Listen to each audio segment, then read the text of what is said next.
Hi, I'm Ahyat Ishak, and today we're going to talk about how to become a strategic property investor.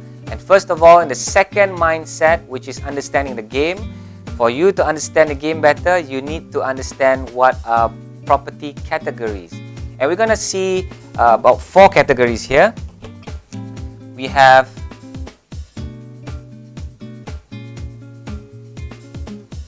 the residential, commercial, industrial, and land. So this is property categories.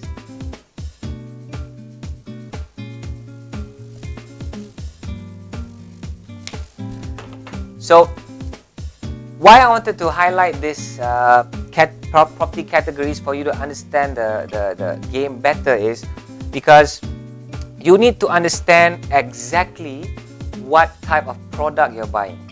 Is it really a residential property? Is it really a commercial property? Is it really an industrial, or are you buying land? Of course, land is a different category. Now, in today's market, because of the creativity of our wonderful developers, they come up with sometimes residential products on commercial land. And sometimes they call it SOHOs and they call it service apartments. And now they have got a lot of some creative names called SOVOs and SOFOs and so on. So you need to really understand what you're buying.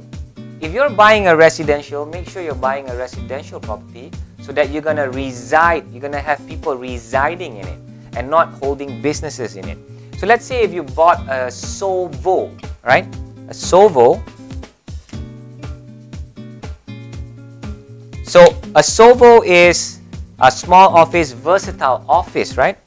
And SOVOs are basically designed as commercial property. And you're not supposed to let people stay in them. You're not supposed to have people residing in them. So don't make the wrong assumption when you're buying a product which is a commercial product and then you are intending for maybe residential people to stay there. So you have to be very, very careful on this. Now, I just want to draw a triangle here to explain one of my other points. A lot of people, when they invest in property, when you look at these 4 categories, it's sort of like the natural progression of property investors. So normally property investors start with residential properties. And then it goes up. Okay, I go up another rank. I go up another rank and I'll start investing in commercial properties. And then I go up into industrial and then I start investing in land. So it's just an interesting thing that I've observed, that this is the natural progression of where people go. Of course, residentials are always safer because no matter what happens, as long as population grows, there will always be a need for residential properties. People need roofs over their head to house, to reside in, to live in, to have their families in. So residentials are usually it.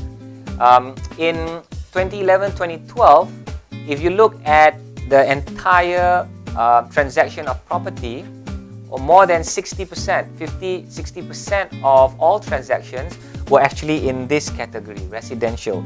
So that's why most investors start with residential properties. The reason why people will upgrade to commercial is usually commercial properties like shop lots or big office suites, they would usually cost more. So naturally, when you are in a better financial position after having enough experience, enough money in the residential market category, you upgrade to the commercial. And of course, in industrial, you go up and go up until the land. This is the ultimate category to invest in. Once you have the skill, once you have the money, this is where you want to ultimately go in. You invest in land, but that is a totally different animal. I don't advise any novice investor to go straight into land. Maybe you should go up the normal route, natural progression of investing in a different categories. So there you have it, ladies and gentlemen. I hope that was a very quick introduction on property categories to help you understand the game of property investment better. Thank you so much for watching. See you in the next video. Thank you and bye-bye.